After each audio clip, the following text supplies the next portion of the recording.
Bueno, eh, en esta clase vamos a ver hipertiroidismo y nódulo tiroideo.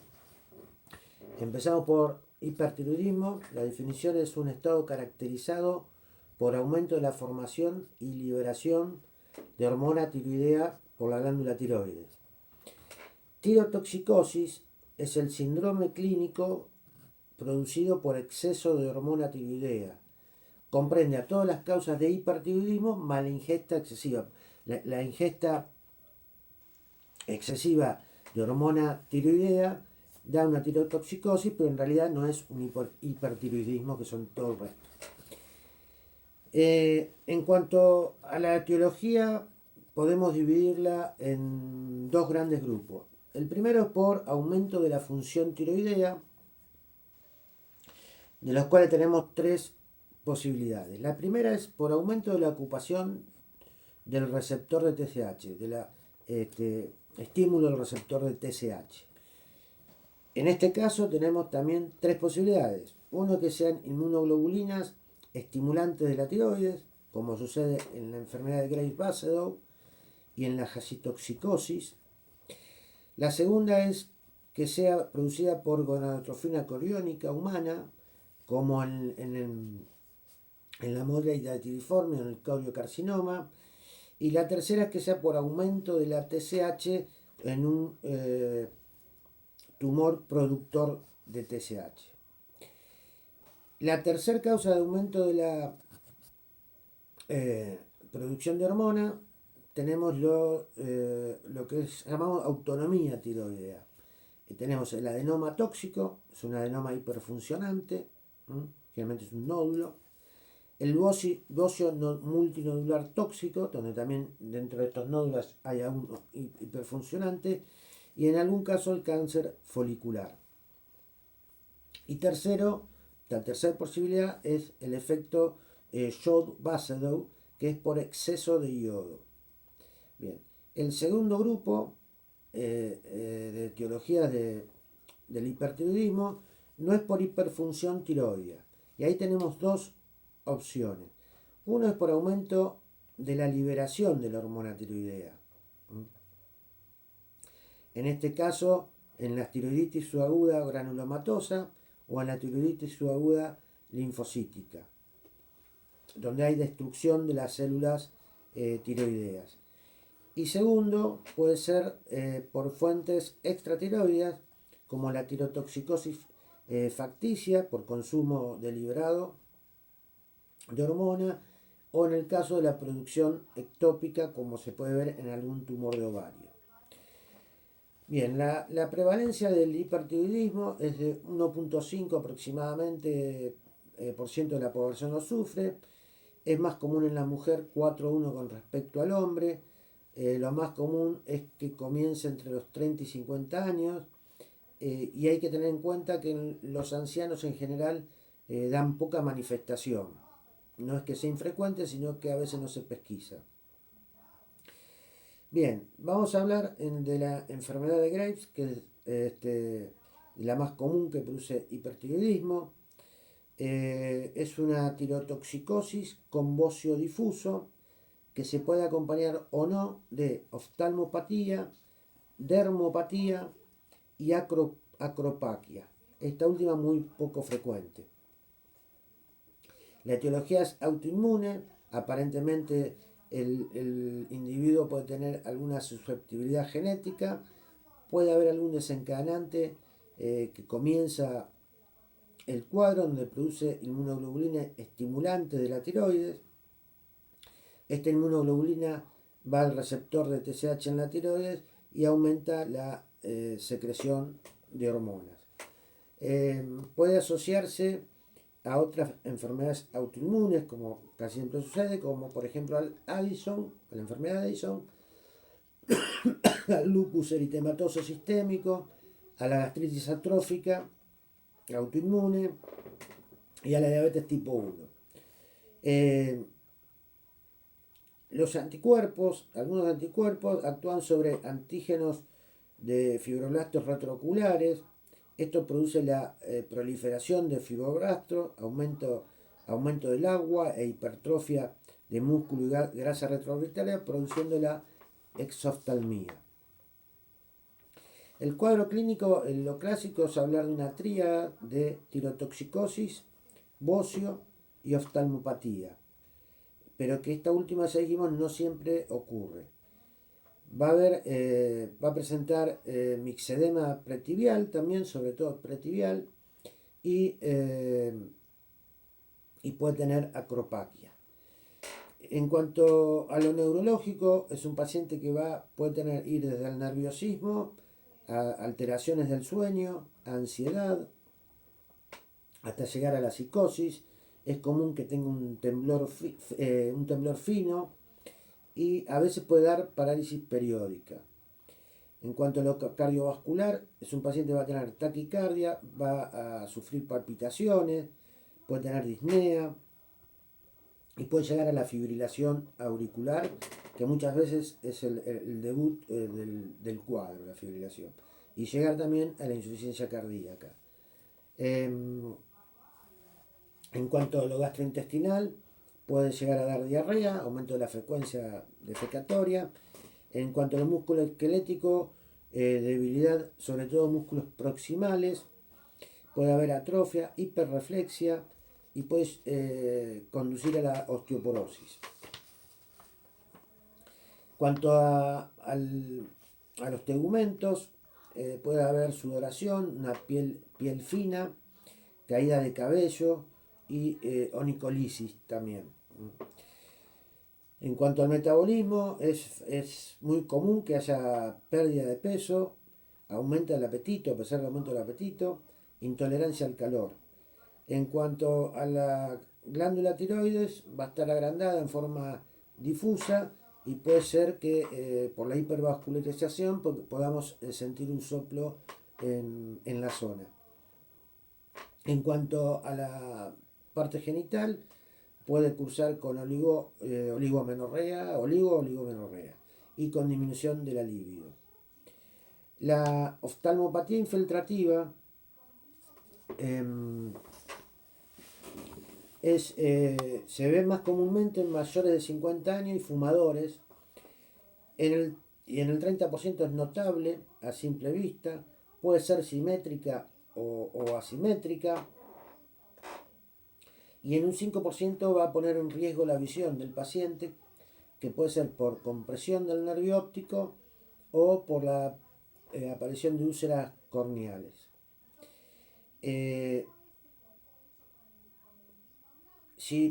Puede ser que sea no infiltrativa, donde no va a haber protrusión del glóbulo, pero sí va a haber retracción del párpado superior que deja ver la esclerótica por arriba del iris.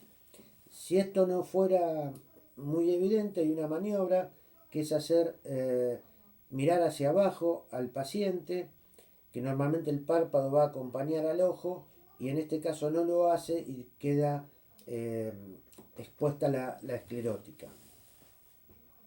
Puede tener edema periorbitario, inyección conjuntival y edema de papila también. En un 20% de los casos, la oftalmopatía puede llegar a preceder a la tirotoxicosis. El mixedema pretibial se ve en un 1 o 4% de los casos. Es una induración de la piel violácea o rojiza, con bordes netos. Se acentúan en esa zona los folículos pilosos. Puede dar prurito o dolor. Y excepcionalmente puede afectar la cara o el dorso de pies o de manos, pero generalmente es pretibial. La acropaquia, que es muy rara, es una inflamación de los tejidos blandos en el extremo distal de los dedos. En cuanto al laboratorio, lo que nos va a interesar es la TSH, la T4 y la T3.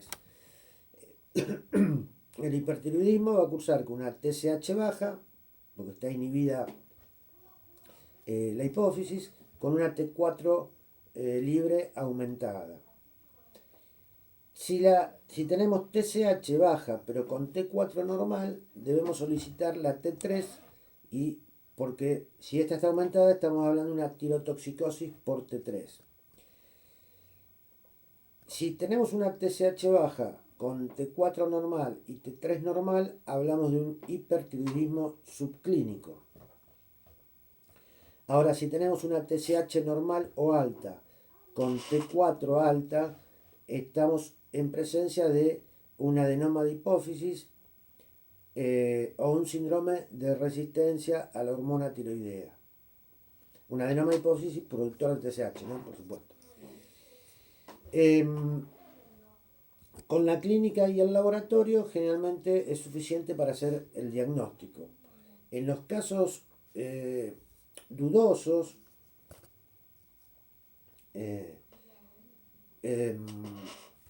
podemos llegar a hacer un centellograma tiroideo donde va a haber una hipercaptación difusa. La captación de yodo va a estar aumentada a las 3 y a las 24 horas y podemos llegar a hacer un dosaje de anticuerpos para confirmar el diagnóstico de enfermedad de Graves. Si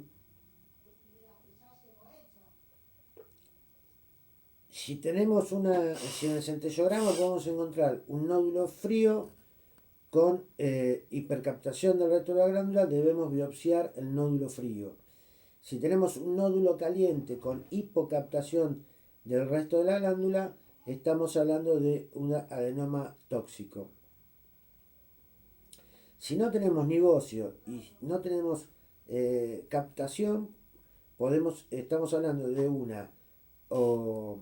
una tirotoxicosis ficticia o si no de producción ectópica de hormona tiroidea. La ecografía también puede servir en algún caso para detectar el nódulo y las características del mismo. Bueno, en cuanto al tratamiento del hipertiroidismo tenemos tres opciones: tratamiento con antitiroideos, tratamiento con yodo radioactivo o cirugía. En el tratamiento antitiroideo podemos usar metimazol o propiltiazida. Lo que usamos generalmente es metimazol, que inhibe la secreción de hormona tiroidea, y lo vamos a dar en una dosis de 10 a 20 miligramos por día, en una dosis o dividida. El propiltiazida generalmente le vamos a dar 50 miligramos a 150 cada 8 horas. Normalmente esperamos que la respuesta al tratamiento y lo vamos a continuar entre 12 a 18 meses. También pueden usarse a veces previo a la cirugía o previo a la realización de yodo radioactivo para llevarlo al eutiroidismo antes de intervenirlo.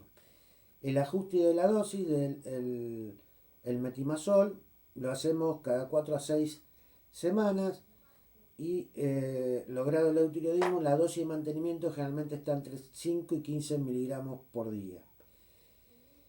Los efectos adversos del metimazol pueden ser prurito, artralgias, que se pueden ver en un 5%, que son tolerables en general, pero la más temida, aunque no es frecuente, es la agranulocitosis, que ocurre en menos de un 0,5% de los casos. Generalmente hablamos de agranulocitosis cuando hay menos de 1000 granulocitos por milímetro cúbico, y cuando es menos de 500 es grave. Generalmente se produce cuando el paciente tiene más de 40 años de edad y puede producirse en cualquier momento, por eso no es indispensable hacer un seguimiento de los glóbulos blancos porque puede ocurrir en cualquier momento la granulocitosis. Lo que sí hay que instruir al paciente que en caso de fiebre o de faringitis consulte rápidamente porque podría estar cursando con una agranulocitosis. Suspendido el tratamiento se recuperan en 2 a 3 semanas. Yodo radioactivo o yodo 131 es el otro tratamiento. Generalmente es una buena opción para los mayores de 50 años, para los ancianos aquellos que no mejoraron con el metimazol, en casos de recaídas con el tratamiento farmacológico o cuando tenga el metimazol efectos adversos importantes. No se puede usar en el embarazo ni durante la lactancia. Con una sola dosis el 80% presenta remisión y si no, a los 6 meses se puede hacer una segunda dosis si no remitió. Al año el 50% de los pacientes ya van a estar cursando con un hipotiroidismo que es mucho más fácil de tratar. Por último tenemos la cirugía, que cada vez es menos frecuente, muy poco frecuente su indicación. Se puede hacer una tiroidectomía subtotal, dejando solo entre 4 y 10 gramos de glándula para evitar el hipotiroidismo. Si no, también se hace cirugía si hay un bocio de gran tamaño o si hay alguna presencia de algún nódulo que puede ser sospechoso. Cuando están contraindicados tanto los antitiroides como el iodo 131. Las complicaciones de la cirugía son dos, pero hechas en buenas manos prácticamente no ocurren, que son la extirpación de las paratiroides y dejar al paciente con un hipoparatiroidismo. Por eso hay que hacer un seguimiento del calcio en el posoperatorio. O también puede ser la resección del nervio recurrente. Pero como ya le digo, son complicaciones muy raras. Bien, hablamos, otra causa del hiper es el adenoma tóxico. Es un nódulo único, hipercaptante, con autonomía funcional y que va a inhibir al resto de la glándula. El diagnóstico lo hacemos con el dosaje de hormonas y con el centellograma, donde va a haber un nódulo caliente. El tratamiento siempre es puede ser con cirugía, una hemitiroidectomía, la hemitiroidectomía del lado del nódulo, o a veces puede tratarse con iodo 131. La otra causa del hiper es el bocio multinodular tóxico. Es el bocio cuando tiene 2 o más nódulos hiperfuncionantes. Es un 6% de los hipertiroidismos. El 90% de estos se ven en mujeres mayores de 50 años. El diagnóstico también es con el dosaje de hormonas y con el centellograma, y el tratamiento igual que el único, con cirugía o con iodo 131. Bien, por último vamos a hablar del nódulo tiroideo. Un nódulo tiroideo puede ser palpable en un 4 a 7% de los adultos y por eco se encuentran en un 50 a 70% de las personas. Es más frecuente en la mujer, 10 veces que con respecto al hombre, y de estos nódulos una causa es el cáncer de tiroides, que es el más frecuente de los cánceres endocrinos y que abarca un 1% de la totalidad de los cánceres del organismo. En cuanto al cáncer de tiroides, tenemos cuatro formas. El papilar, que es el más común, que es el 85% de los cánceres de tiroides, que ha aumentado unas 3 veces en los últimos 30 años. Después tenemos el folicular en un 11%, el medular un 3% y el anaplásico, muy raro, un 1%.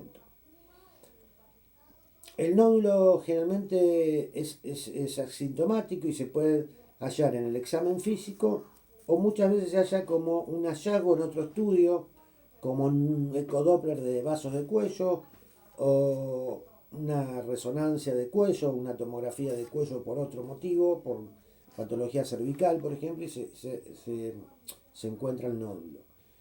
Hay factores que aumentan la posibilidad de que un nódulo sea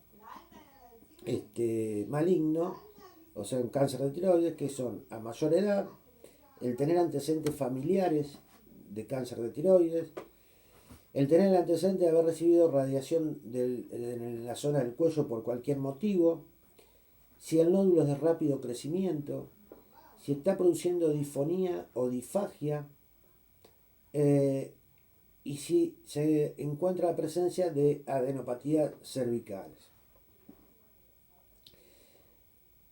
Bien, la ecografía es el estudio, digamos, principal para ver el nódulo y las características del nódulo. ¿Cuáles son los criterios ecográficos que nos hacen sospechar que ese nódulo es un cáncer de tiroides?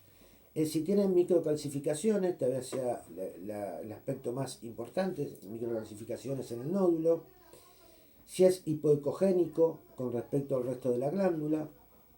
Si tiene márgenes irregulares, contornos irregulares. Si el patrón es bien sólido. Algo también importante, si hay vascularización central por el Doppler. Y también si tiene más de 1 centímetro. Todas estas características hacen pensar más en un cáncer de tiroides. Bien, si sospechamos, si tiene estas características, vamos a tener que recurrir a hacer una punción, aspiración con aguja fina. Lo ideal se puede hacer sin, pero lo ideal es guiado por ecografía, que tiene mucho mayor porcentaje de positividad la muestra. La biosa nos va a dar la punción importante información, y hay un sistema de clasificación que es el Bethesda, que lo divide, el patólogo nos informa en 6 posibilidades. Que sea un tipo 1, quiere decir que no es diagnóstico, por lo tanto tenemos que repetir la PAF. No fue, la punción no fue buena, no obtuvo un buen material. Si nos informa que es un tipo 2, está hablando de que es benigno, vamos a hacer un seguimiento clínico. Si nos informa un tipo 3 es indeterminado, habría que repetir la punción, la PAF en este caso. Si es un tipo 4, nos habla de sospecha de neoplasia folicular, que puede ir desde la hiperplasia folicular, el adenoma folicular o ser un carcinoma folicular. En ese caso, lo que se recomienda es la hemilobectomía de la tiroides. Si nos informa un tipo 5, habla de sospecha de malignidad, y un tipo 6 de maligno. En el caso del 5 de sospecha de malignidad y el 6 de maligno, se debe realizar la tiroidectomía total. Otros estudios que pueden servir, el TAC o la resonancia magnética de cuello, que nos puede servir más que la ecografía para ver las estructuras vecinas a la tiroides. Y también puede ser útil una TSH para ver la función de tiroides, y la T3 y T4 si la TSH es anormal. En caso de ser un hipotiroidismo, podemos solicitar también anticuerpos. Bueno, es todo por hoy.